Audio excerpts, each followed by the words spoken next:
All right, so you're done with all the videos, done with all the quizzes, have taken the final exam. Now we get to do something kind of fun. I think it's a good time anyway. A lot of people say that history is boring because we just learn about things that have happened in the past, the people that have already died, and blah, blah, blah, blah, blah. And it's boring. And to a certain extent, there's some truth to that. I get it. I understand that. Today, what I want you to do is I want you to spend the next few days uh, creating your own digital multimedia project. And I think you're going to have a lot of fun with this one. I want you to pick, like I said, the 1920s was this decade of tremendous social change, a lot of different things that were going on. And because of that, there was, with social change, there's going to be a lot of pushback, particularly from those that are, the progressives will push harder for change. The conservatives will not feel comfortable with that change. And there's going to be a tremendous amount of tension between those two groups. So I'll talk a little bit more in a minute. I'll talk a little bit more what I want your project to look like and how it'll be graded. But like I said, I want you to create a multimedia project.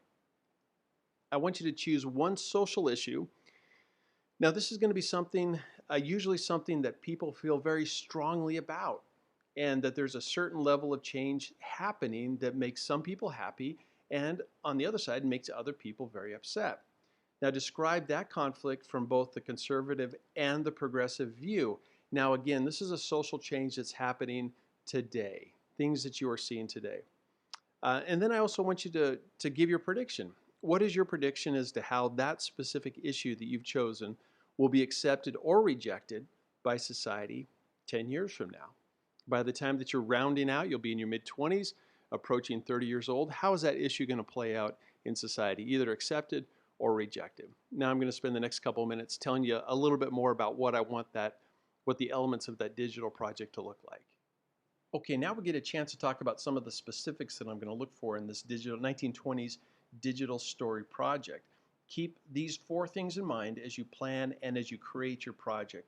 Number one, what social issue of today leads to conflict between conservative and progressive groups? Number two, I want you to choose one and only one social issue. And this issue, this is usually something that people feel very strongly about, and that there's a certain level of change happening that makes some people very happy and other people very upset. Number three, describe the conflict from both the conservative and progressive view. Now, let's say, for instance, you tend to be more of a progressive person. Fantastic, that's great.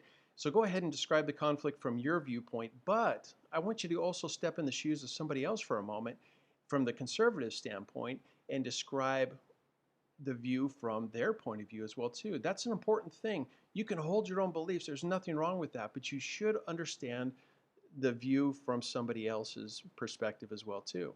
We need to be able to understand other people.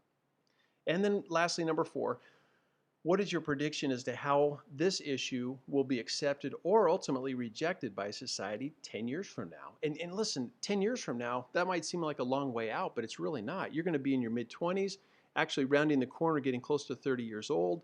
Your life will probably be in a pretty good routine at that point. How do you think that social issue that you've chosen will either be accepted or rejected by society?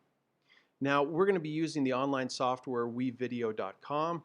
We've used that in previous assignments. You will teach me, use that software to tell me the story.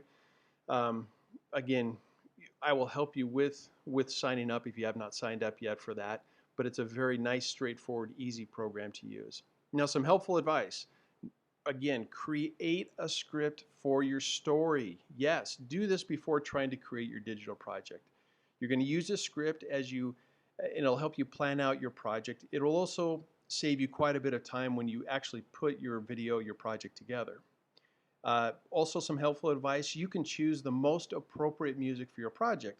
Music, absolutely, it's a great way to set the proper tone and mood for your project, but don't let the music overpower your message. It should be in the background, but it should be slightly in the background just so it adds. This isn't a music video. This is one that just has music to highlight and emphasize your message. Now the requirements. One, you will need to narrate the project in your own voice, and of course this is where the script will come handy. And like in other projects, I suggest that you record that script first. Do your voice recording first, then add the video to match your voice. I think that saves a lot of time, makes it much easier. Now, the second requirement, your story should be no longer than 5 minutes, but no shorter than 3 minutes. So you'll need to be careful to get to your point quickly and at the same time provide me enough details to teach me what you know. So we're going to look at the next page, and this is going to be the scoring guide.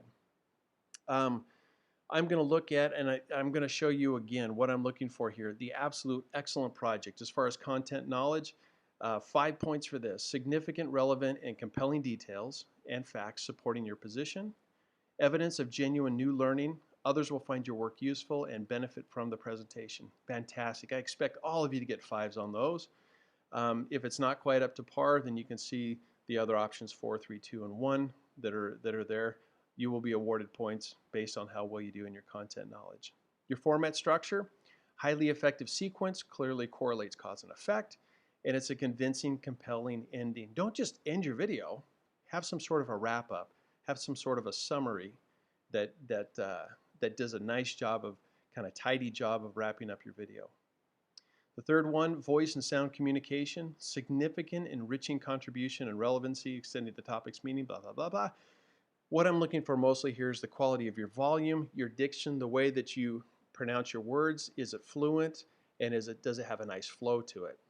Image communication, significant, enriching contribution, meaning basically the images that you use, do they make sense with the words that you're saying? Okay. And then the last one, design of communication. Overall, the design has a visual appeal to the audience. And I fully expect you to get 100% on this one.